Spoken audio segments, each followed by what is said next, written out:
Bismillahirrahmanirrahim. Alhamdulillah, alhamdulillahirabbil alamin. Ya arhamar rahimin. Subhanallah walhamdulillah wala ilaha illallah wallahu akbar. La haula wala quwata illa billahil aliyil azim. Allahumma shalli ala Muhammad wa ala ali Muhammad. Assalamualaikum warahmatullahi wabarakatuh. Jumaat mubarak pada semua. Okey, mari cuaca a bit panas. Hari ini I nak share a bit about takdir, especially for me and my family lah, khususnya.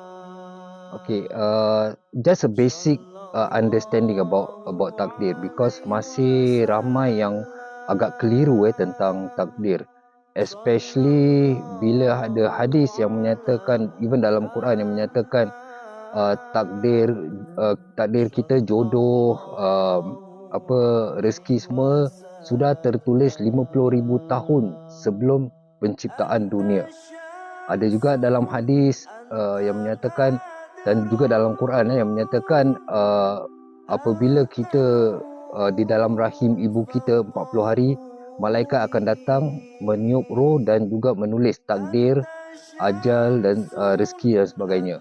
Ada juga hadis di waktu Lailatul Qadar, waktu itu Allah akan suruh malaikat mencatat kita punya takdir, rezeki semua untuk tahun yang akan datang. So kat sini ada yang a bit confused about takdir. Macam mana ni, yang mana betul, yang mana salah, so takdir tu kat mana?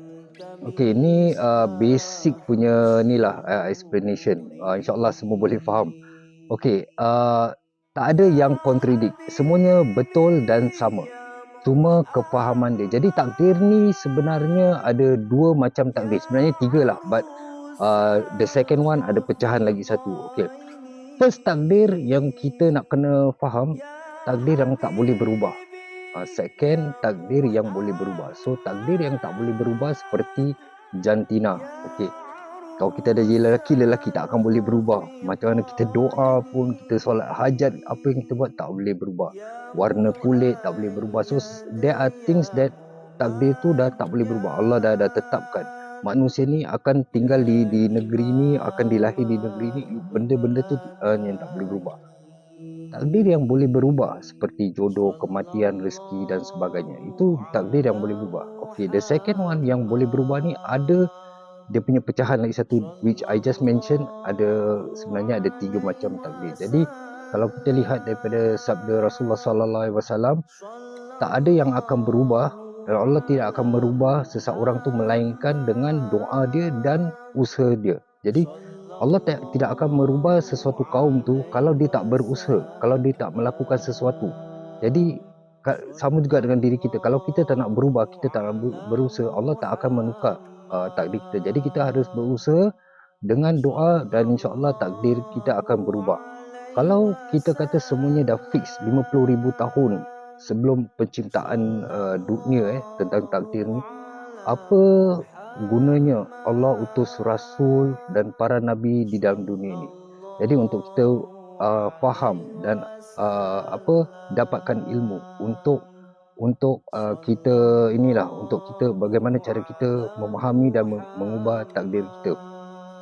Okey, tadi saya ada kata takdir yang berubah, yang tidak boleh berubah tadi, tapi masih boleh berubah. So contoh pernikahan ataupun ajal. Okey, kalau pernikahan contoh, Allah dah takdirkan kita akan nikah pada hari ini, waktu ini, semua dah itu. Tapi kita yang merubahkan. Contoh, dengan kita pergi doa, kita nak isteri atau suami yang soleh, yang soleha dan sebagainya. Jadi Allah akan kabulkan doa kita dan dapatkan apa yang kita minta. Jadi hari dan itu tetap, tapi orang dia berbeza. Kerana itu yang takdir yang berubah. Jadi lagi satu, pekerjaan. Kalau kita dapat pekerjaan, kita minta Allah, kita nak kerja, kita dah dapat kerja. Jadi kadang-kadang kita dapat dua pekerjaan, kita yang membuat pilihan. Kita buat istikharah, membuat pilihan kerja mana yang baik untuk kita. Sometimes kita lihat kerja ni gaji dia besar tapi terlalu jauh, ataupun ada involve dengan riba. Yang ini kerja dia gaji kecil tapi tak ada riba. Okay, so kita yang membuat pilihan dengan cara memilih, mencari, berusaha dan berdoa. Jadi kalau kita lihat seperti contoh hujan hujan Allah dah takdirkan hari ini hujan. So kita yang berusaha dan berdoa. Kalau kita nak basah, dan kita tak berusaha untuk bawa payung atau pakai raincoat. Jadi kalau kita berusaha, kita tak berusaha, kita kata nak basah, kita jalan dan kita cari payung pun tak ada. So itu yang benda yang boleh berubah dan tak boleh berubah, tapi hujan tu tetap jadi, tak akan berubah. Di situlah yang banyak orang a bit misunderstand tentang rezeki. Jadi diorang kata rezeki tak akan tukar alamat. Ini kita banyak kita nampak dekat dalam Facebook. Ada yang kata alhamdulillah rezeki tak tukar alamat. Itu ada kesalahfahaman mereka. Rezeki tu bisa bertukar, boleh bertukar apabila kita tak berusaha. Sometimes kita tak berusaha, rezeki tu datang. Okey, itu adalah ujian bagi kita.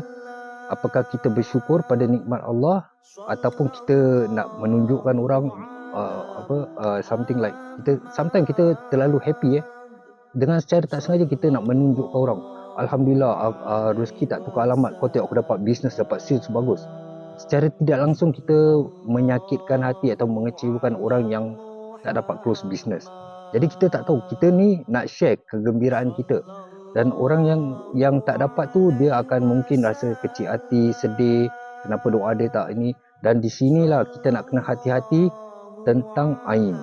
Bila kita dah cakap kita boleh dapat ni, dan kita harus hati-hati orang-orang yang boleh mendatangkan ain pada kita. Itu pun akan menjadi masalah pada diri kita. Husnul khatimah juga, seperti ajal kita dah ditetapkan waktu ni hari ini. Jadi kita doa, kita minta husnul khatimah, kematian yang baik. Tapi kalau hari-hari kita buat perkara yang tak baik, macam mana kita nak dapat husnul khatimah? So kita nak kena selalu lakukan baik. Bila kita lakukan perkara-perkara baik, macam kita pergi masjid, kita jumpa kawan, discuss benda yang bermanfaat, kita beri nasihat, kita dapatkan ilmu, dan waktu tu kita mati, itulah kematian husnul khatimah. Jadi itu basic thing tentang ini dan tadi the third one about malam Lailatul Qadar. Lailatul Qadar tu memang waktu tu pun Allah akan catat rezeki ajal seseorang tu untuk 1 tahun ke depan, dan juga amalan seperti 82 tahun amalan yang kita lakukan. Jadi kalau kita lihat waktu Lailatul Qadar, Allah akan mencatat ajal kita, especially ajal Kalau kat sini kita lihat balik satu hadis, Rasulullah ada salah satu sahabat tu, hari itu hari yang dia Allah akan cabut nyawa dia, dan malaikat Jibril dan Allah berfirman pada Rasulullah, si fulan, saya lupa nama dia, si fulan akan meninggal pada hari ini. Tapi after that dia tak meninggal, Allah panjangkan umur dia lagi. Dan Rasulullah kata, takkan Allah bohong kan? Kenapa Allah dah kata, dah ready inform me orang ni akan meninggal hari ini, tapi dia tak meninggal. So penjelasannya kerana sebelum malaikat Israfil datang, Israel datang, Israfil nama dia, sebelum malaikat Israel datang mencabut nyawa dia, waktu itu sebelum tu dia mengeratkan silaturahim, dia menziarah. Jadi kerana perbuatan silaturahim itu, Allah panjangkan umur dia. Jadi kat situ kita boleh nampak bahawa ajal pun boleh berubah dengan usaha perbuatan kita, ibadah kita, dan juga doa kita. Jadi di dalam dunia ini Allah ciptakan 3 macam makhluk di dunia ini. First, makhluk yang hidup tapi tak bergerak dan tak ada pilihan. Yang kedua, makhluk yang hidup dan bergerak tapi tak ada pilihan. Dan yang ketiga, makhluk yang hidup, bergerak dan ada pilihan, iaitu jin dan manusia. Jadi kalau kita lihat pokok, gunung-gunung, dia hidup makin besar tapi dia tak bergerak dan dia tak ada pilihan, dia hidup je terus. Kalau haiwan, binatang, dia hidup dan bergerak tapi dia tak ada pilihan, dia continue dengan dia punya life, lapar makan, tak lapar. So manusia dan jin ni hidup, bergerak dan ada pilihan. Kita ada pilihan membuat perkara yang baik atau yang tidak baik. So semoga sharing ni dapat manfaat. Segala yang benar itu hanya pada Allah, daripada Allah, dan sekiranya ada kesilapan itu for me myself. Assalamualaikum warahmatullahi wabarakatuh.